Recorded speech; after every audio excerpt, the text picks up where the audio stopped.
من الشيطان الرجيم بسم الله الرحمن الرحيم وما أرسلنا من قبلك إلا رجالا نوحي إليهم من أهل القرى أفلم يسيروا في الأرض فينظروا كيف كان عاقبة الذين من قبلهم وَلَدَارُ الْآخِرَةِ خَيْرٌ لِّلَّذِينَ اتَّقَوْا أَفَلَا تَعْقِلُونَ۔ انتہائی محترم حاضرین، سامعین، بھائیوں، بہنوں، الحمدللہ آج 28 رمضان المبارک کو ہم سورہ یوسف کے بالکل آخری آیات پر پہنچ چکے ہیں۔ جو سلسلہ یکم رمضان کو ہم نے شروع کیا تھا، الحمدللہ اللہ تعالیٰ کے فضل و کرم سے آج وہ پایہ تکمیل کو پہنچ رہا ہے۔ تو چند آیات ان کا ترجمہ اور تشریح میں کروں گا، اور اس کے بعد اس پوری صورت سے ہمیں حاصل ہونے والے 10 سبق جو ہیں وہ مختصر طور پہ آپ کے گوش گزار کریں گے، اور انشاءاللہ اس کے بعد دعا کریں گے۔ تو جو آیت مبارکہ میں نے تلاوت کی ہے، آیت نمبر 109 ہے سورہ یوسف کی، اور ٹوٹل آیات 111 ہیں۔ اللہ تعالیٰ ارشاد فرما رہے ہیں کہ ہم نے اس سے پہلے کوئی رسول نہیں بھیجا مگر وہ کہ مرد ہی تھے، ان کی طرف ہم نے وحی کی من اہل القریٰ، بستی والوں میں سے۔ یہ اس اعتراض کا جواب ہے کہ مشرکین ہمیشہ یہ کہتے رہے ہیں کہ یہ انسان ہماری طرف جو ہے وہ یہ رسول کیسے آ گئے، یہ تو بالکل کھاتا ہے پیتا ہے بازاروں میں پھرتا ہے، تو اس کو کیوں جو ہے وہ رسول بنایا گیا ہے؟ کوئی رسول ہوتا تو کوئی فرشتہ آتا، یا اور کوئی بہت بڑی کوئی جو ہے نا وہ دھوم دھڑکے کے ساتھ کوئی جو ہے وہ شخصیت ہوتی، اور اس کے پاس کو بہت زیادہ مال و دولت ہوتا، تو وہ تو رسول ہو، سمجھ میں آتا ہے کہ وہ رسول ہو یا نبی ہو۔ تو یہ ایک عام انسان جو ہے وہ بظاہر عام نظر آنے والا، ہماری طرح کے معاملات کرنے والا، وہ کیسے رسول ہو سکتا ہے؟ تو اللہ اس کا جواب دے رہے ہیں کہ اللہ نے اس سے پہلے بھی جتنے رسول بھیجے ہیں وہ مرد ہی تھے، اور بستیوں کے اندر وہ تشریف لائے، لیکن فرق تمہارے اندر اور ان میں یہ ہے کہ وہ اللہ کے منتخب کردہ، چنیدہ، اعلیٰ ترین، بے مثال مرد ہوتے تو وہ بشر ہیں، انسان ہیں، لیکن ان کی بشریت اور انسانیت بے مثال ہوتی ہے۔ تم باوجود انسان ہونے کے ان جیسے انسان نہیں ہو، تو وہ اعلیٰ ہیں، عرفہ ہیں، اشرف ہیں تم سب سے، اور ان کی طرف اللہ کا پیغام آتا ہے۔ تو اس سے یہ پتہ چلا کہ جتنے بھی انبیاء رسول آئے ہیں وہ مرد ہوئے، عورتوں کی طرف جو ہے نا اللہ تعالیٰ نے رسالت نہیں بھیجی۔ بعض لوگوں نے حضرت مریم سلام اللہ علیہ، حضرت ہاجرہ سلام اللہ علیہ، ان کے بارے میں بات کی ہے کہ وہ بھی لگتا ہے کہ نبی تھی، کیونکہ بعض اشارات قرآن پاک سے اس طرح ملتے ہیں، لیکن حقیقت یہ ہے کہ وہ ان کی طرف جو کوئی وحی آئی یا اللہ تعالیٰ کا کوئی الہام ہوا تو اس کی کیفیت وہی ہے، رسالت والی نہیں ہے۔ تو یہی امت کا سمجھے کہ مجموعی عقیدہ یہی ہے کہ انبیاء مرد ہی ہوئے ہیں، اور دوسرا یہ کہ وہ بستیوں میں آئے ہیں، جنگلوں اور بیابانوں کے اندر وہ نہیں آئے۔ بستیوں میں وہ تبلیغ شروع کرتے ہیں، پھر آہستہ آہستہ وہ ہر طرف پھیلتی چلی جاتی ہے۔ تو 2 مسئلے اس آیت سے پتہ چلے۔ اور آگے اللہ تعالیٰ کہتے ہیں کیا یہ زمین میں چلے پھرے نہیں ہیں کہ دیکھتے اس سے پہلے ان لوگوں کا انجام کیا ہوا، یعنی جو ان سے پہلے تھے جھٹلانے والے، قوم عاد، قوم سمود، قوم لوط، جب انہوں نے اپنی انبیاء کی بات نہیں مانی، ان کے ساتھ انہوں نے ضد کی، متھا لگایا، ریجیکٹ کیا ان کے پیغام کو، تو ان کے کھنڈرات آج بھی عربوں، اے قریش والوں، تم دیکھ سکتے ہو کہ تمہارے عرب کے صحراؤں کے اندر ہی ان کے جو ہے وہ کھنڈرات پائے جاتے ہیں۔ ان کے اوپر سے تم گزرتے ہو اپنے تجارتی سفروں کے دوران، تو تمہیں اس سے عبرت لینی چاہیے کہ یہ وہ لوگ ہیں جنہوں نے انبیاء کا انکار کیا، تو آج جو ہے یہ وہ بربادی کا ایک منظر پیش کر رہے ہیں، اور ہمیں اپنا راستہ تبدیل کرنا چاہیے۔ اس لیے اللہ تعالیٰ فرماتے ہیں وَلَدَارُ الْآخِرَةِ خَيْرٌ لِّلَّذِينَ اتَّقَوْا، اور آخرت کا گھر جو ہے وہ بہتر ہے ان لوگوں کے لیے جو تقوی اختیار کرنے والے ہیں، ڈرنے والے ہیں، اللہ تعالیٰ کا خوف رکھنے والے ہیں۔ آخرت ان کے لیے بہتر ہے کہ وہ اللہ سے ڈر کے اپنے احوال کو درست کر لیتے ہیں، اس لیے وہ کامیاب اور کامران ہو جاتے ہیں۔ افلا تعقلون، تو کیا تم لوگوں کو عقل نہیں آتی؟ کہ اس کے باوجود یہ سارا کچھ دیکھنے کے باوجود تم دنیا کو آخرت پر ترجیح دیتے ہو اور کفر کو ایمان پر ترجیح دیتے ہو۔ بات تم مانتے نہیں ہو انبیاء کی، اپنے تکبر، جیلسی، حسد کی وجہ سے تم کہتے ہو کہ نہیں یہ تو دوسرے خاندان سے ہے، ہم اس کی بات کیوں مانیں؟ اصل اندر میں بات یہ ہے، اندرون خانہ بات یہ ہے، اور اوپر سے طرح طرح کے بہانے بنا کر تم انکار کرتے ہو۔ اگلی آیت میں فرمایا حتیٰ اذا استیأس الرسل، یہاں تک کہ جب رسول مایوس ہو گئے۔ تو پہلے بھی یہ بات گزر چکی ہے کہ اللہ کی رحمت سے مایوس ہونا وہ کفار کا کام ہے، وہ ممنوع ہے، لیکن ظاہری حالات، واقعات، ان کو دیکھ کر آدمی کسی چیز سے ڈس اپوائنٹ ہو جائے کہ نہیں بھائی ان تلوں میں تیل نہیں ہے، تو وہ ایک الگ بات ہے، اور اس کے اندر کوئی حرج والی بات نہیں ہے۔ تو رسول بھی جب انہوں نے دیکھا کہ اتنی تبلیغ کے باوجود، اتنا فہمائش کے باوجود یہ بات سن نہیں رہے، سمجھ نہیں رہے، تو وہ بھی ان سے مایوس ہو گئے کہ یہ لوگ جو ہے یہ کبھی بھی سیدھے راستے پر آنے والے نہیں ہیں۔ وَظَنُّوا أَنَّهُمْ قَدْ كُذِبُوا، اور انہوں نے گمان کیا کہ ان سے جھوٹ بولا گیا تھا۔ یہاں ظنّوا کا جو فاعل ہے وہ بعض علماء نے کہا کہ یہ انبیاء کی طرف ہی بات جا رہی ہے، رسول کی طرف، کہ رسول جو ہے انہوں نے یہ گمان کیا کہ ہم نے جو سمجھا تھا کہ اللہ تعالیٰ کا عذاب اس موقع پر آئے گا، ان حالات میں آئے گا، وہ صحیح نہیں تھی بات۔ لیکن دوسرے علماء نے یہ کہا ہے کہ اس سے مراد یہ کہ ان کی قوم جو ہے، ان کے لوگ، انہوں نے یہ خیال کیا اور اس بات کا یقین کر لیا کہ ان سے جو کچھ عذاب کے وعدے کیے گئے تھے، دھمکی دی گئی تھی، وہ سارا جھوٹ تھا۔ تو یہی بہتر ہے میرے خیال میں، اس کی گنجائش موجود ہے، یہی ترجمہ اور تفسیر اس کی بہتر ہے کہ ان کی قومیں جو ہے وہ انہوں نے سمجھا کہ ہمارے ساتھ جھوٹ بولا گیا تھا، کوئی عذاب وغیرہ نہیں۔ تو یہ انسان کی فطرت ہے کہ جب کسی کام میں ڈیلے ہو رہا ہوتا ہے، ہماری دعا قبول نہیں ہوتی، ٹھیک ہے جی، تو وہ ہم سمجھ جائیں کہ نہیں یہ تو کبھی ہونے والی نہیں ہے۔ لیکن حالانکہ یہ پوری صورت جو ہے وہ اس بات پر شاہد ہے کہ صبر انسان کرتا رہے اور تقوی اختیار کرتا رہے تو اس کا رزلٹ جو ہے الحمدللہ وہ بڑا شاندار ہوتا ہے۔ تو ان ظالم اور گمراہ قوموں نے ہمیشہ جب عذاب کو دیکھا کہ اس میں ڈیلے ہو رہی ہے، حالانکہ وہ اللہ کی طرف سے مہلت ہوتی ہے کہ شاید ابھی آپ نے آپ کو درست کر لیں، لیکن وہ یہ سمجھتے ہیں کہ نہیں یہ عذاب آنا ہی نہیں ہے۔ تو کیا ہوا؟ فقط کذبوا جاءہم نصرنا، جب یہ دو حالات ہو گئے تو اللہ کی مدد آ گئی۔ جس طرح قرآن پاک میں ایک اور مقام میں ذکر کیا گیا ہے نا کہ متى نصر اللہ، اللہ کی مدد کب آئے گی؟ حضور کے ساتھی بھی جو ہیں وہ نبی صلی اللہ تعالی علیہ وسلم سے کہتے تھے، تو پھر اللہ کی مدد اپنے وقت پر آ گئی، فنجی من نشاء، تو ہم پھر کیا کرتے ہیں کہ نجات دیتے ہیں، کامیابی دے دیتے ہیں جن کو ہم چاہتے ہیں، یعنی ان کو چاہتے ہیں کہ جو اللہ کے قانون کے مطابق، قانون نجات کے مطابق اس کے اوپر پورے اترتے ہیں تو اللہ ان کو نجات دیتے ہیں۔ ایسے الٹ اپنی اچھا یہ 10-12 بندے بیٹھے ہوئے ہیں، ٹھیک ہے جی، اس کو پکڑ کے ادھر جہنم میں پھینک دو، اس کو جنت میں پھینک دو۔ اللہ تعالیٰ ایسے نہیں کرتے، بلکہ آپ نے جو قانون ہے، قانون ہدایت اور ضلالت، اس کے مطابق اللہ سبحانہ و تعالیٰ فیصلہ کرتے ہیں۔ فنجی من نشاء، تو نجات دیتے ہیں جس کو ہم چاہتے ہیں، ولا یرد باسنا عن القوم المجرمین، اور ہمارے عذاب کو مجرموں سے کوئی چیز بھی نہیں ڈال سکتی۔ جب اس کی پکڑ آ جاتی ہے نا تو پھر اس سے کوئی بچانے والا نہیں ہوتا۔ لَقَدْ كَانَ فِي قَصَصِهِمْ عِبْرَةٌ لِأُولِي الْأَلْبَابِ، آخری آیت مبارکہ سورہ یوسف کی، اللہ سبحانہ و تعالیٰ فرما رہے ہیں کہ یہ کوئی ہم آپ کو سٹوریاں نہیں سنا رہے، کوئی کہانی نہیں سنا رہے، کوئی نسیم مجازی کا ناول نہیں ہے تاریخ کا، یہ ان قصوں کے اندر تمہارے لیے عبرت ہے۔ اور عبرہ میں نے بتایا تھا کہ یہ عبور سے ہے،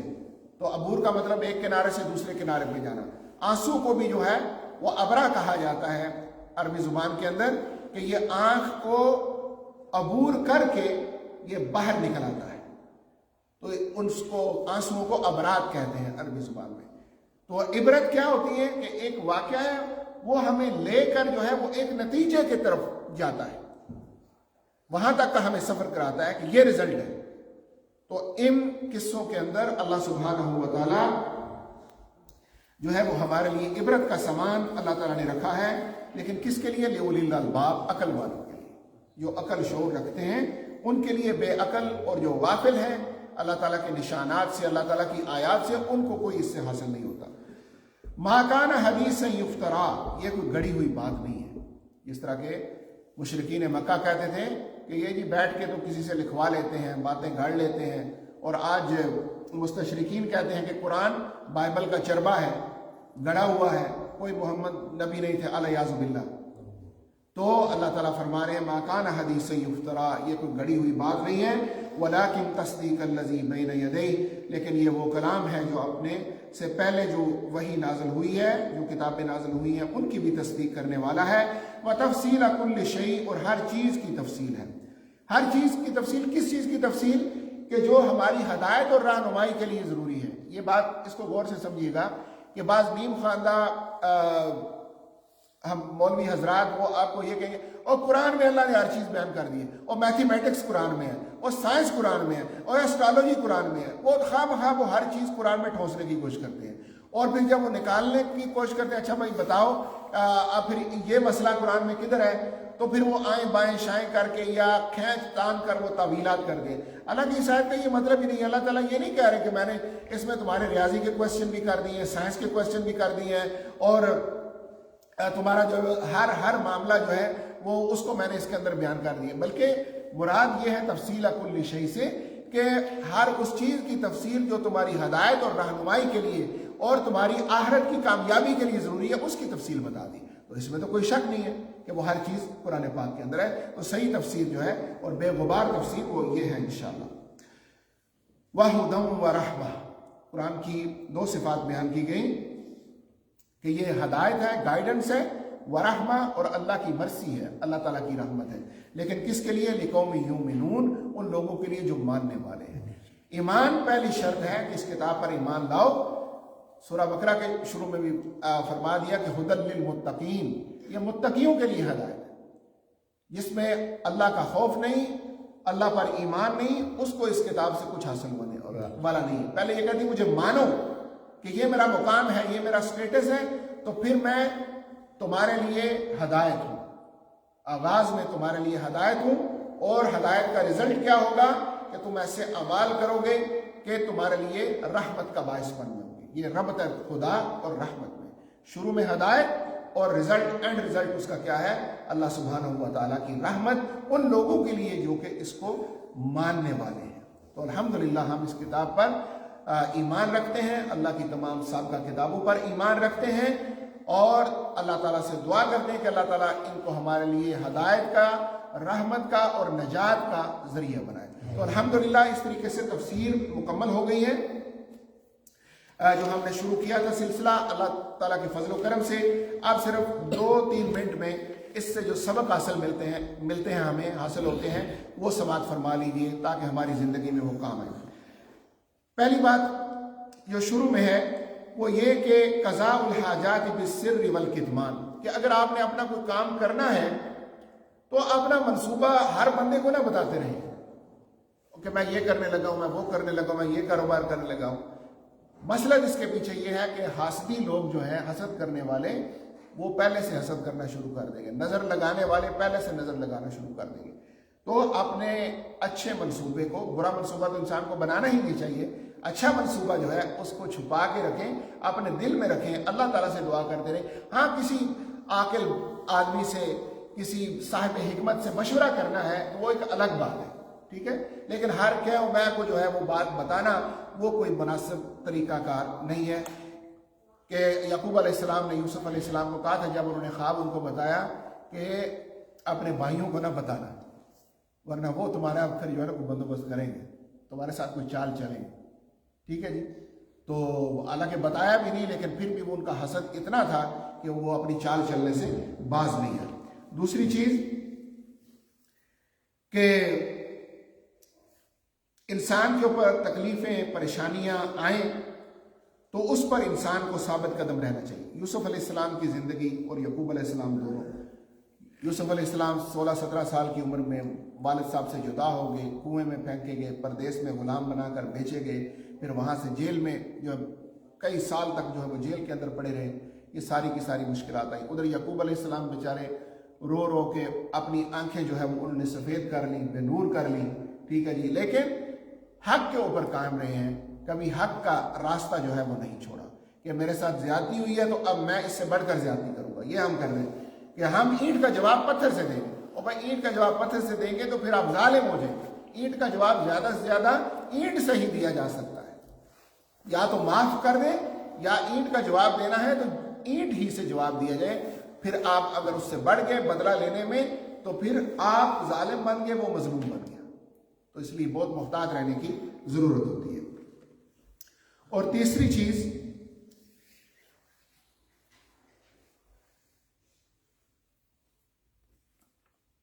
کہ اس سے پتہ چلتا ہے کہ خطورۃ خلوۃ المحرمۃ بالمرأة، کہ کسی عورت کے ساتھ، غیر محرم جو عورت ہے اس کے ساتھ ایک مومن مرد کو، مسلمان مرد کو وہ تنہائی میں نہیں ہونا چاہیے کہ وہ صرف دو ہو، کیونکہ حدیث مبارکہ میں بھی ہے کہ جب اس طرح کا معاملہ ہوگا، دو ہوں گے تو تیسرا شیطان ہوگا۔ ٹھیک ہے جی۔ بعض لوگوں کو اپنے پروفیشنل جاب وغیرہ کے سلسلے میں، مثلا ڈاکٹرز ہیں، نرسیں ہیں، یا اور اس طرح کے آفس ورک وغیرہ ہے، تو وہاں اس طرح کی صورتحال پیش آ جاتی ہے، تو بہت ہی اس میں محتاط رہنے کی۔ اس میں علماء نے پھر کہا ہے کہ ٹھیک ہے اگر ایسا ہو بھی کہ اس جگہ میں کام کرنا پڑے کسی 1 to 1 مرد اور عورت کو، تو دروازہ کھلا ہوا ہو، کیمرہ لگا ہوا ہو، ٹھیک ہے جی، تاکہ وہ کوئی تیسرے بندے کی موجودگی کا احساس جو ہے نا وہ ایک انسان کو رہے، ورنہ کیونکہ شیطان ہر وقت انسان کے ساتھ ہے تو وہ اس کو غلط راستے کی طرف لے جا سکتا ہے، جتنا بھی انسان بچنے کی کوشش کرے کہ انسان کمزور ہے۔ ٹھیک ہے جی، تو ایک دفعہ شیطان کی اغوا سے، اس کی جو ہے وہ گمراہی سے بچے گا، دوسری دفعہ شیطان پھر کوشش کرے گا، تیسری دفعہ کرے گا، اور پھر جو ہے وہ انسان غلطی کے اندر مبتلا ہو جائے گا۔ اور پھر ایک اور بات جو ہمیں اس میں سے نظر آتی ہے وہ یہ کہ یوسف علیہ السلام جب جیل میں ڈالے گئے ہیں تو 2 بندے آئے ان کے پاس اپنا خواب پوچھنے کے لیے، اس کی تعبیر پوچھنے کے لیے۔ تو یوسف علیہ السلام نے وہاں اپنا منصب اور اپنی جاب جو ہے اس کو یاد رکھا ہے، یہ نہیں کہ میں جیل کی مصیبتوں میں ہوں اور میں یہاں سے کوئی رہائی کی کوشش کروں۔ جب دیکھا کہ ان 2 بندوں کا دل میری طرف مائل ہے، دل نرم ہے، تو فوری طور پہ اپنی دعوت توحید کا کام شروع کر دیا۔ ان کو کہا کہ میں تمہیں خواب کی تعبیر تو بتاتا ہوں تمہارا کھانا آنے سے پہلے، لیکن میری بات اس سے پہلے سنو کہ میں نے گمراہ لوگوں کی پیروی کو چھوڑ دیا، واتبعت ملت آبائی ابراہیم و اسحاق و یعقوب، کہ میں نے اپنے آباء و اجداد ابراہیم، اسحاق اور یعقوب ان کی پیروی کی۔ تو اس سے یہ پتہ چلا کہ اگر والدین صراط مستقیم پر ہیں، نیکی کے راستے پر ہیں، تو پھر ان کی پیروی کرنی چاہیے، لیکن اگر غلط راستے پر ہیں تو پھر ان کی پیروی نہیں کرنی چاہیے۔ اور بہت بڑا سبق ان لوگوں کے لیے کہ جو دعوت دین کا کام کرتے ہیں، اور پوری امت مسلمہ الحمدللہ اس کی یہ ذمہ داری ہے کہ اب اور کسی نبی نے نہیں آنا، میں نے اور آپ نے ہی یہ دین کی دعوت کا کام کرنا ہے۔ تو یوسف علیہ السلام کے اسوہ میں، ان کے طریقہ کار میں ہمارے لیے بہت بڑی رہنمائی ہے، رول ماڈل ہے کہ ہم بھی ہر وقت اپنی یہ ذمہ داری یاد رکھیں، چاہے ہم مولوی ہیں، ہم استاد ہیں، سلسٹر ہیں، انجینئر ہیں، ڈاکٹر ہیں، ٹیکسی ڈرائیور ہیں، دکاندار ہیں، بزنس مین ہیں، جو بھی ہیں،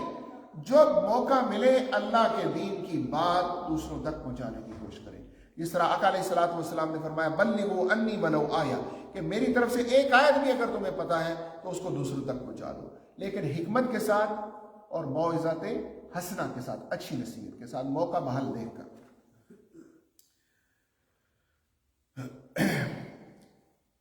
اور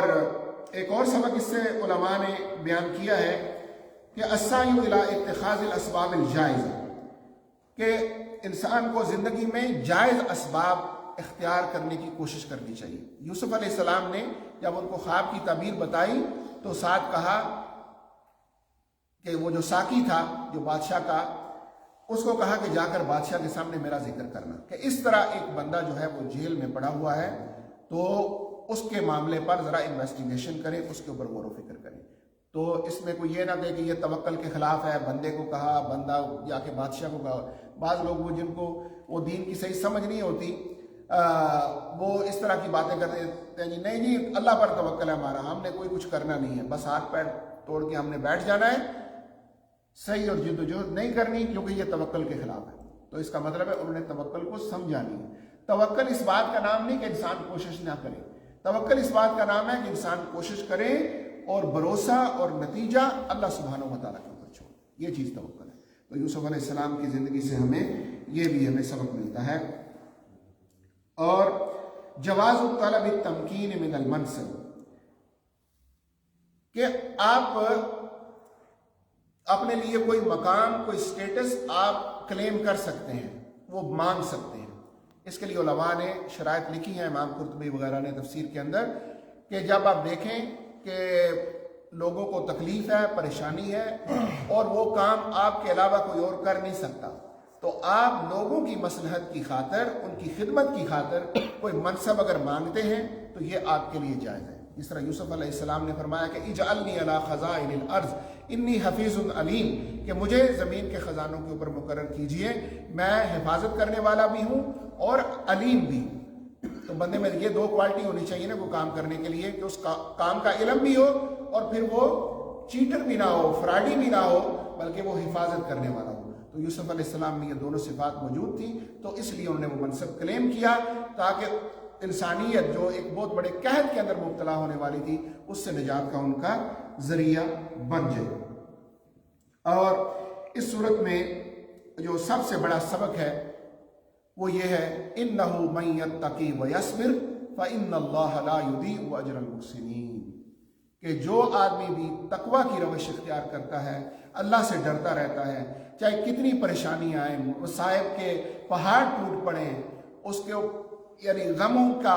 جو بادل اس کے اوپر چھا جائیں، سمندر کی موج کی طرح ایک کے بعد دوسرا، دوسرے کے بعد تیسرا پریشانیاں، ٹیسٹ، آزمائشیں اس کے اوپر آتی رہیں، لیکن وہ صراط مستقیم کو نہ چھوڑے، اللہ تعالیٰ کے راستے کو نہ، من یتقی ویصبر، اور صبر کی صفت ہو، اللہ تعالیٰ کا گلہ شکوہ نہ کرے کہ او اللہ میں ہی ملا ہوں تمہیں آزمائشوں کے لیے اور دنیا کے اندر کوئی لوگ باقی نہیں رہے۔ جس طرح کہ یوسف علیہ السلام کی زندگی ہے کہ جب سارے لوگ آ گئے ہیں، یعقوب علیہ السلام اپنے پورے خاندان کے ساتھ آ گئے، تو اس وقت کی جو ان کی تقریر ہے، چند جملے ہیں، اس کو اگر ہم دیکھیں تو وہاں پر بھی وہ کیا کہتے ہیں کہ بڑا وقد احسن بی ربی اذ اخرجنی من السجن وجاء بکم من البدو من بعد ان نزغ الشیطان بینی وبین اخوتی ان ربی لطیف لما یشاء، اللہ نے میرے ساتھ بڑا احسان کیا، مجھے جیل سے نکالا اور پھر آپ سب کو جو ہے وہ صحرا سے اٹھا کر یہاں لے آئے۔ اس کے بعد کہ شیطان نے میرے اور میرے بھائیوں کے درمیان کچھ غلط فہمیاں پیدا کر دی تھی، وہ بھائیوں کو بلیم نہیں کر رہے یہ ایسے ہیں فلانے ٹینگے ہیں، انہوں نے میرے ساتھ یہ کیا وہ کیا، نہیں کہہ رہے شیطان نے غلط فہمی، ان کو بھی ایکسکیوز دے رہے، اور اپنا نہیں شکوہ کہ میں جیل میں گیا، جیل میں جانے کی بات نہیں کر رہے، جیل سے نکلنے کی بات کر رہے ہیں، اور بھائی اپنے خاندان سے جدائی کی بات نہیں کر رہے، بلکہ کہہ رہے ہیں کہ اللہ نے بڑا اچھا کیا کہ تم سب کو ادھر لے آئے۔ تو یہ ایک رویہ ہے ہمارے لیے، ایک رول ماڈل ہے کہ دیکھیں کوئی جزا فضا نہیں، کوئی شکوہ شکایت نہیں اللہ تعالیٰ سے کہ میں تو مر گیا بھائی، میرے اوپر یہ مصائب پڑ گئے، وہ مصائب پڑ گئے، بلکہ اللہ سبحانہ و تعالیٰ کا شکر، صبر اور تقوی کا دامن آپ نے نہیں چھوڑا۔ تو رزلٹ کیا ہے؟ ان اللہ لا یضیع اجر المحسنین، اللہ تعالیٰ ایسے نیکوکاروں کے اجر کو ضائع نہیں کرتا۔ یہ آزمائشیں ہمارے اوپر بھی آتے ہیں، ہم اپنے گریبان میں دیکھیں طرح طرح کی پریشانیاں ہوں گی، لیکن ہمیں اس سے سبق لینا ہے، اپنے دل کو تسلی دینی ہے کہ کوئی جتنی بھی ہمارے خلاف سازشیں کرے، ہمیں کوئی کنویں میں پھینکے، لیکن اگر ہم سیدھے رہیں گے، صراط مستقیم پر رہیں گے، اللہ تعالیٰ پر بھروسہ رکھیں گے، تو اللہ تعالیٰ ہمیں بلندی کے اوپر پہنچا دیں گے، عروج پر پہنچا دیں گے انشاءاللہ تعالیٰ۔ اللہ تعالیٰ ہمیں ان باتوں پر عمل کرنے کی توفیق نصیب فرمائے، آمین ثم آمین، وآخر دعوانا الحمدللہ رب العالمین، وجزاکم اللہ احسن الجزاء۔ دعا فرمائے، الحمدللہ رب العالمین، الصلاۃ والسلام علی سید الانبیاء واشرف المرسلین، حبیبنا وحبیب رب العالمین، یا ربنا تقبل منا انک انت السمیع العلیم وتب علینا یا مولانا انک انت التواب الرحیم، اللہم اعنا علی ذکرک وشکرک وحسن عبادتک، اللہم یا شافی جمیع الامراض اشف مرضانا ومرضى المسلمین، اللہم یا قاضی الحاجات اقض حاجاتنا وحاجات المسلمین۔ اے مولا کریم ہم سب کے روزوں کو قبول و منظور فرمائے، یا اللہ ہماری تراویح کو، تلاوت کلام پاک کو، ذکر اذکار کو،